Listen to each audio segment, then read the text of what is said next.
Neredeyse birebir yeniden çevrim olarak başlayan ve kısa sürede temalarına daha incelikli bir yaklaşıma evrilen Lilo Stitch, tamamen gerekli olduğunu kanıtlamıyor, ancak kendisini orijinalinden ayırıyor. Lilo rolünde Maya Kealoha, Nani rolünde Sydney Agudong ve Stitch'in sesi olarak geri dönen Chris Sanders'ın yer aldığı klasik Disney filminin yeni yorumu, çocukların ve yetişkinlerin severek izleyecekleri türden bir yaz macerası. Hikayenin farklı ama yine de tanınabilir olmasını sağlayacak kadar değişen Lilo, Stitch yazın en büyük hitlerinden biri olacak. 2002 yapımı sevilen film biraz dağınıktı. Arsa boşlukları ve mantıksal sorunlar vardı, ancak bu, hayranların projeyi 20 yılı aşkın süredir birçok kez yeniden ziyaret etmelerinin bir nedeniydi. Pek çok insanın çocukluğunun böylesine önemli bir parçasını yeniden yapmak söz konusu olduğunda, her zaman çok fazla risk vardır. Ancak Lilo Stitch, ilk filmdeki göze batan yapısal sorunlardan bazılarını ortadan kaldırarak hikayeyi sıkılaştırıyor ve odağını keskinleştiriyor.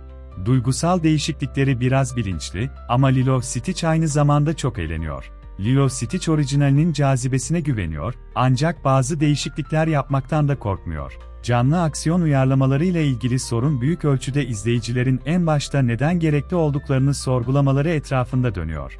Ancak Lilo Stitch film boyunca bunun farkında. Bizi salonlara çekmek için IP'nin gücüne güvenmiyor.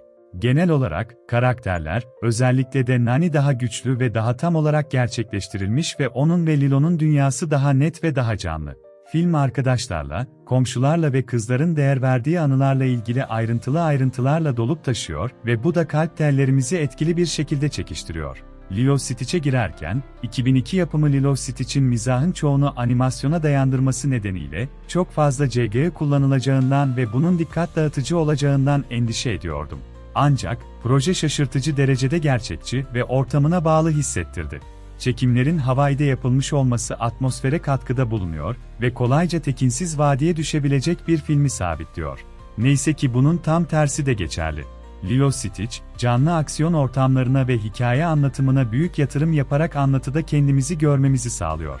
Film, içten anlatımın kendi adına konuşmasına izin veriyor ve beklenmedik yerlerde ailenizi bulmanın keyfini çıkarıyor. Agudong, hikayenin bu inelemesinde çok daha büyük bir rol üstlenen Nani rolüyle ön plana çıkıyor ama Lilo rolüyle şovu çalan sevimli Kealoha. Post-prodüksiyonda eklenecek bir uzaylıyla kimya uyumu yakalamak kolay olmasa gerek. Ancak, Kealoha büyüleyici ve Stitch ve Nani ile olan ilişkileri gerçekçi. Karakterlerle vakit geçirmek bir angarya değil.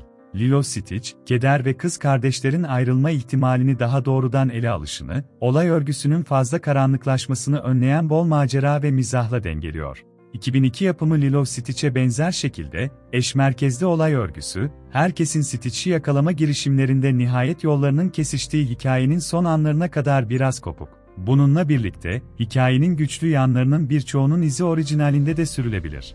Şimdiye kadar yazılmış en incelikli ya da duygusal açıdan en karmaşık olay örgüsü değil, ama yeni Lilo Stitch bunu fazla karmaşıklaştırmaya çalışmıyor. Film, içten anlatının kendi adına konuşmasına izin veriyor ve beklenmedik yerlerde ailenizi bulmanın keyfini çıkarıyor. Lilo Stitch canlı aksiyon yeniden yapımının şifresini kırıyor. Lilo Stitch'in büyük bir hit olacağından hiç şüphem yok, umarım gişe rekorları kıran bir yazın başlangıcı olur ve gişeleri canlandırmaya devam eder.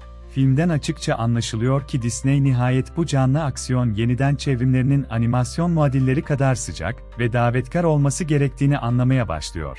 Daha önce daha iyi bir animasyonla anlatılmış bir hikayeyi, içi boş yeşil ekranlı setlerin gösterişli efektlerini görmek için sinemalara akın etmiyoruz. İzleyiciler duygulanmak ve hikayenin uyandırdığı duyguları yeniden yaşamak için bir neden istiyorlar ve Lilo Stitch bunu sağlıyor. Bu projelerden biri boyunca zihinsel bir çetele tutmak, orijinaliyle aynı veya farklı olduğu tüm yolları saymak kolaydır. Ancak, yolun bir yerinde çetele tutmayı bıraktım. Birbirleri için iyi olmaya çalışan ve kederin çoğu zaman öfkeyle el ele gittiği gerçeğiyle boğuşan Lilo ve Nani'ye katılmama izin verdim. Filmde bu kez riskler biraz daha yüksek ve sorunlar da bir o kadar gerçekliğe dayanıyor. Ancak bu durum, yeni Lilo Stitch'in neşesine kendinizi kaptırmanıza engel değil. Lilo Stitch 23 Mayıs'ta sinemalarda gösterime girecek.